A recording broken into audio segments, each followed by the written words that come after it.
Hi friends, ఈరోజు వచ్చేసి సోరకాయ పెసరపప్పు చేద్దాం అనుకుంటున్నాను. సోరకాయ ముక్కలు కట్ చేసుకుని పెట్టుకుని పచ్చిమిర్చి, ఆనియన్స్, కరివేపాకు, ఎల్లిపాయలు, టమాటాలు, పెసరపప్పు అండి. స్టవ్ ముట్టించుకోవాలండి. ఒక గిన్నె పెట్టుకోవాలి.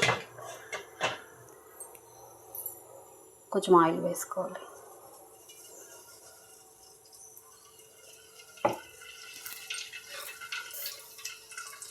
కొంచెం ఆవాలు, జీలకర్ర చిటపట్లు అంటున్నాయండి. పచ్చిమిర్చి, ఆనియన్,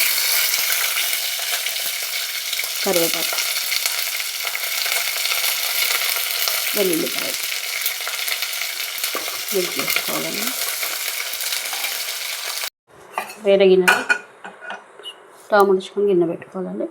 పెసరపప్పు కొద్దిగా వేయించుకోవాలి టేస్ట్ కోసం.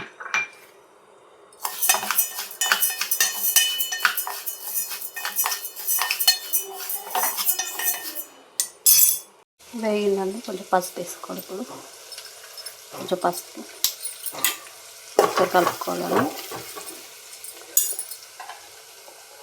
సోరకాయ ముక్కలు వేసుకోవాలి.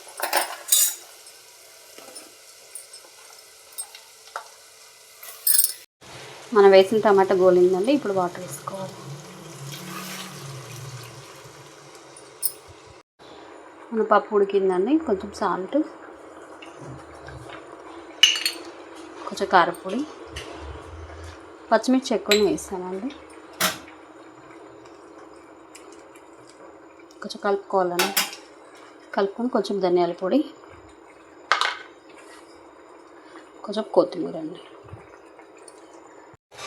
రెడీ అయిందండి మన పప్పు. స్టవ్ బంద్ చేసుకుందాము. టేస్ట్ ఎలా ఉందో చూద్దామండి. సూపర్.